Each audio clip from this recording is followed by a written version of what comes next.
So you've recently been diagnosed with low HDL cholesterol, and you were just wishing that there were 5 easy steps that you could take to raise your HDL back up to normal. Well, congratulations, there are. They're also delicious, tasty, and nutritious. I'm Dr. Ken Berry, a family physician, and in this video, I'm going to tell you 5 simple steps to get that HDL cholesterol back up to that high, healthy level that you've been craving. There's been lots of debate in the cholesterol world lately. You may have noticed this, but it's very important for you to understand is that having a high HDL cholesterol is far more protective than having a high LDL cholesterol is dangerous. Most of the research seems to show that a high HDL cholesterol is 10 times more important than having a low LDL cholesterol. So stop worrying so much about your LDL cholesterol and focus on raising your HDL cholesterol. There's a lot of false advice out there on the internet about how to raise your HDL cholesterol. Most of it's given by well-intentioned, earnest people, gurus, practitioners who believe in their heart of hearts that a plant-based diet is the healthiest diet for human beings to eat. The problem is these false recommendations, this false advice, which includes eating more whole grains, eating more soybeans, eating more apples, eating more wild yams, beans, flaxseed, drink more red wine. When you start looking at the research behind these things, it's trivial at best, epidemiological at worst. All of these things are very high carbohydrate foods, and therefore they're going to fly directly in the face of evidence-supported tip number 1. Step number 1 to raising your HDL cholesterol is to eat a low carbohydrate diet.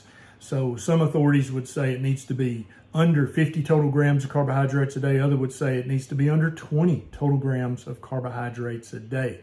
Regardless of who's right there, the truth of the matter is, as supported by much meaningful research, is that eating a low carbohydrate diet is going to raise your HDL cholesterol. Indeed, some of the same research, some of which is even randomized and controlled, shows that eating a high carb diet is without fail going to lower your healthy, good HDL cholesterol.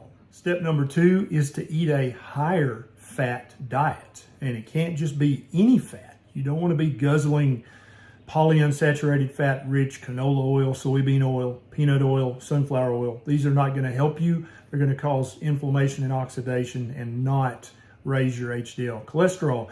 No, you want to focus on getting lots of good, healthy, saturated fat and also monounsaturated fat. So great sources of this that you can add to your diet in portions as big as you want them to be is butter, bacon, full fat, real fermented cheese, cod liver, and lard. And basically any red meat is going to be a great source of saturated fat and monounsaturated fat, both of which are going to help you raise your HDL cholesterol.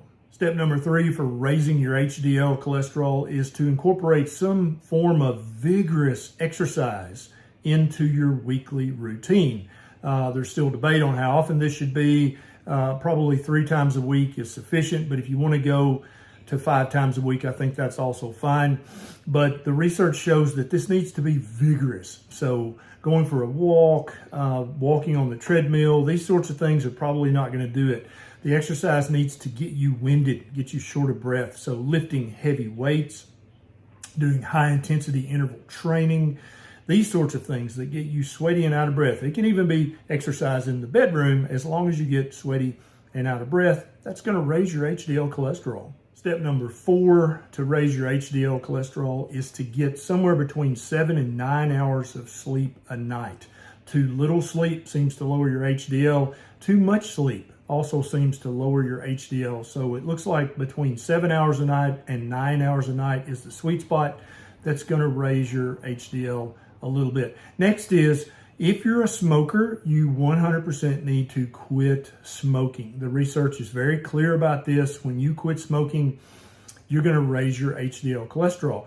But if you're like, well, can I vape instead of smoke? Yes, you can. There's actually a study that shows that if you switch from smoking cigarettes to vaping, you still get the benefit of raising your HDL cholesterol. Now, I don't think that vaping is 100% safe and 100% healthy, but I do think it's 100 times better for you than smoking cigarettes. Smoking cigarettes is just as dumb as not subscribing to this channel. And finally, if you're just starting to try to raise your HDL and your HDL is currently very, very low, there is a supplement that has some research supporting its ability to raise your HDL, and that's berberine. I'm going to put a link down in the show notes to a good quality berberine that you can take for 1 to 6 months while you're focusing on the 5 easy steps that are going to permanently raise your HDL back up to normal. You can use the berberine as a temporary crutch until you fix this problem yourself. Now, I know some of the things that I've said in this video may sound like crazy blasphemy to you.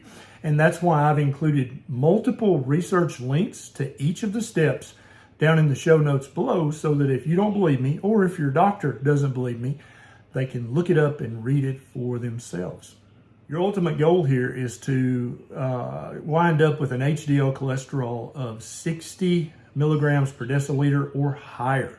If it's any less than that, then you're at a little bit increased risk for heart attack and stroke. And the more it is below that 60 cutoff level, the higher your risk of heart attack and stroke. A lot of people don't know this information, including a lot of doctors. And so please consider sharing this video to help me teach the whole world how to raise their HDL cholesterol in 5 easy steps. This is Dr. Barry. I'll see you next time.